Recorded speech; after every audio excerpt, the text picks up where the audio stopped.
The four friends, each hailing from a different province, shared a peculiar passion: ghost hunting. It was a pursuit that filled the void of rural monotony, a thrilling escape into the unknown. One particular evening, as they debated their next venture, Takeshi, ever the instigator, proposed a visit to a nearby abandoned hospital, a place shrouded in local legends of unsettling occurrences and lingering spirits. Kaito, one of the quartet, initially demurred, citing prior commitments, but with a conspiratorial grin, he promised to join them later. So, with a mix of anticipation and trepidation, Takeru, Sato, and Takeshi set off into the encroaching twilight. The hospital loomed before them, a spectral silhouette against the dying light. Its facade was a testament to decay. Windows, once transparent panes, were now jagged, broken gaps, and the entire structure sagged with the weight of forgotten time. The main entrance, a grand but decaying archway, was firmly locked, a clear barrier to their macabre curiosity. Undeterred, they circled the perimeter until Takeru, his breath catching in his throat, spotted an unsecured window. With a grunt of effort, they pried it open and slipped inside, stepping from the fading dusk into an impenetrable gloom. Inside, the silence was oppressive, broken only by the crunch of scattered, aged documents beneath their feet and the creak of old, abandoned trolleys that stood like forgotten sentinels in the dim interior. The air was thick with the scent of dust and decay, a pungent reminder of the lives once lived and lost within these walls. Takeru, his initial excitement quickly giving way to a profound sense of dread, immediately voiced his apprehension. "We should leave," he whispered, his voice trembling slightly. "The atmosphere, it's too much, and there's no light, just our flashlights." His small beam danced nervously across the cavernous space. Sato, the self-proclaimed tough guy of the group, scoffed, a dismissive sound in the echoing hall. "Don't be a coward, Takeru," he chided, his voice a forced bravado. "Our seniors explored this place without a hitch. Nothing to fear. Come on, let's go upstairs. There's a feat they supposedly pulled up there." Takeru, though his gut screamed for him to turn back, reluctantly agreed, his fear outweighed by a reluctant desire not to be seen as weak. Their footsteps echoed loudly as they navigated the hospital's labyrinthine halls, each sound amplified in the vast emptiness. As they neared the grand staircase, Takeru, constantly casting nervous glances around them, inadvertently looked down towards the basement level. In the faint, dancing beam of his flashlight, a chilling sight materialized. A figure, strangely still, standing by the stairs, its feet bare against the cold floor. A jolt of pure terror shot through Takeru. He quickly averted his gaze and scrambled up to the second floor, joining his companions, his heart hammering against his ribs. He again tried to persuade them to abandon their exploration, his voice now laced with genuine panic. "I saw something. We really should go." But Sato, oblivious, or perhaps deliberately ignoring Takeru's terror, merely insisted on further investigation. The second floor mirrored the first in its desolate grandeur, filled with numerous patient rooms, each a miniature mausoleum of despair. They discovered a lounge area, its purpose betrayed by the shattered remains of television sets scattered across the floor. Sato, ever the joker, pointed to the wreckage, remarking sarcastically on his senior's supposed feat. Finding nothing truly noteworthy or terrifying, they decided to descend to the basement. Takeru's apprehension intensified, the image of the barefooted figure seared into his mind. As they entered the basement, the ambient light from above diminished further, plunging them into a profound, suffocating darkness that swallowed their flashlight beams. The air grew noticeably colder, a damp, chilling embrace that seemed to cling to their skin.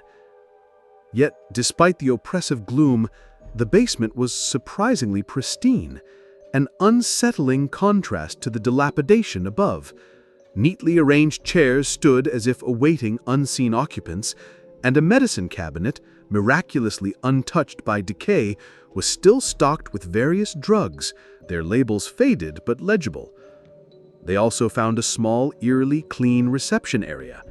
But it was the discovery of the operating room that sent a fresh wave of dread through Takeru.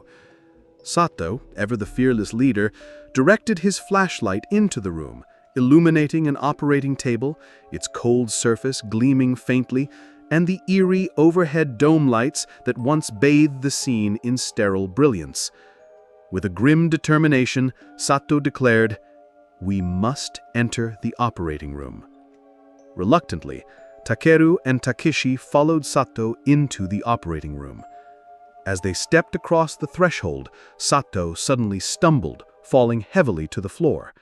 Takeshi, seemingly amused by his friend's clumsiness, let out a burst of laughter. But Takeru, his eyes fixed on Sato, saw a different scene unfolding. Sato's face was contorted in excruciating pain, his hands clutching desperately at his leg. A sickening sense of dread washed over Takeru as he realized the severity of the situation. Upon closer inspection, Takeru saw blood gushing profusely from Sato's leg, a horrifying crimson stain spreading rapidly across the sterile floor. The flesh around Sato's shin was completely gone, ripped away as if by an unseen force, leaving the bone starkly visible beneath. Takeshi's continued laughter, now echoing eerily in the confined space, struck Takeru as profoundly disturbing, almost inhuman, given the horrific nature of Sato's injury. In pure panic, Takeru fumbled for his phone, desperate to call for an ambulance, but his trembling hands betrayed him, dropping both his phone and his flashlight. The flashlight rolled across the floor, its beam cutting a path into an adjacent room, illuminating a morgue.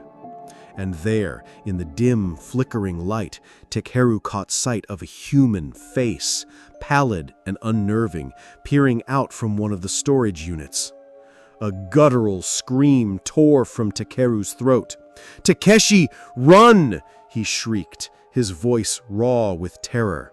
Without another thought, both of them bolted, abandoning the injured Sato to a fate Takeru couldn't bear to imagine.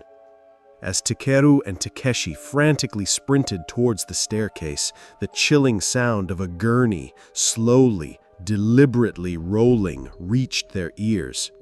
The metallic squeal of its wheels grated against the oppressive silence, drawing closer with each agonizing second. It came to a halt directly in front of them, at the very base of the stairs, blocking their escape. Abruptly, with a terrifying, unnatural momentum, it lunged forward, colliding with all three of them, a silent acknowledgement that Sato, too, was still entangled in this nightmare. "Run upstairs!" Takeru shrieked, his voice hoarse with terror. Takeshi, spurred by the raw fear in Takeru's voice, complied, scrambling up the stairs. But Takeru was momentarily paralyzed, a deer caught in spectral headlights. He turned back, his eyes widening in horror as he saw a shadowy figure beside Takeshi at the staircase. It appeared to be the face of a child, but its shadow was unnaturally wide and distorted, a grotesque caricature of youthful innocence. The face then moved menacingly towards Takeshi, a silent, chilling threat. Terror lending him a primal strength, Takeru ran as fast as his legs could carry him, the image of the distorted child's face seared into his mind. He reached the main entrance, pulling desperately at the heavy wooden door, but it was locked, unyielding. Behind him, he could hear the relentless, metallic roll of the gurney, now accompanied by the sinister clanking of chains, growing ever closer. He wrestled frantically with the door, his heart a frantic drum against his ribs, but it wouldn't budge, seemingly fused to its frame. Just then, the familiar rumble of a motorbike approached, and Kaito, true to his word, arrived. He spotted Takeru, a wild, disheveled figure, desperately clawing at the door. "Help me!" Takeru screamed, his voice shredded, imploring Kaito to open the door. Kaito, however, saw what Takeru, in his panic, had missed. The door was heavily chained, impenetrable. In a desperate split-second decision, Takeru smashed through the glass panel of the door, shards exploding outwards, and squeezed through the jagged opening, escaping the suffocating darkness within. Kaito, stunned by Takeru's disheveled state and wide, panicked eyes, immediately inquired about what had transpired. Takeru, still trembling and gasping for breath, could only reiterate his urgent need to leave, the words tumbling out incoherently. Kaito, though still hesitant and likely suspecting Takeru was merely overreacting from a prank gone wrong, relented and allowed Kaito to ride on his motorbike to a nearby convenience store. At the store, Takeru, his mind still reeling, insisted they contact the police to rescue their friends. Kaito, still convinced it was a childish prank, initially dismissed the idea, a skeptical expression on his face. But Takeru, resolute, proceeded to dial 191, the local emergency number, his fingers fumbling on the keypad. He began to explain the harrowing events, recounting the abandoned hospital and his injured friend. Suddenly, mid-sentence, the call was abruptly disconnected and the line went dead, leaving Takeru with only the chilling dial tone. The convenience store manager, a kind-faced woman, observed Takeru's distraught demeanor and the fresh injuries on his face, a deep scrape from the broken glass and a bleeding hand. She immediately offered assistance, her concern evident. As the manager tended to Takeru's wounds, Kaito's phone rang, a jarring sound in the tense silence. Kaito answered, and a voice unsettlingly cheerful and saccharine, spoke on the other end. "Oh, so this is it, right?" Kaito, still holding on to his skepticism, dismissed it as a prank, a cruel joke played by unseen forces. Overwhelmed by the shock of the events, the fear, and his physical injuries, Takeru finally fainted, collapsing onto the tiled floor. Takeru regained consciousness in a hospital bed, the sterile scent of antiseptics replacing the smell of decay. He was immediately subjected to police questioning, their faces stern and unyielding. The police delivered the grim news. Sato and Takeshi had been found dead within the abandoned hospital. Kaito, however, remained missing, his whereabouts unknown, adding another layer of mystery to the tragedy. The police, noting the signs of forced entry into the hospital and the discovery of their flashlights inside, initially suspected Kaito's involvement in the deaths. Nevertheless, Takeru, despite his trauma, recounted the entire terrifying ordeal in vivid detail, his voice shaking but firm.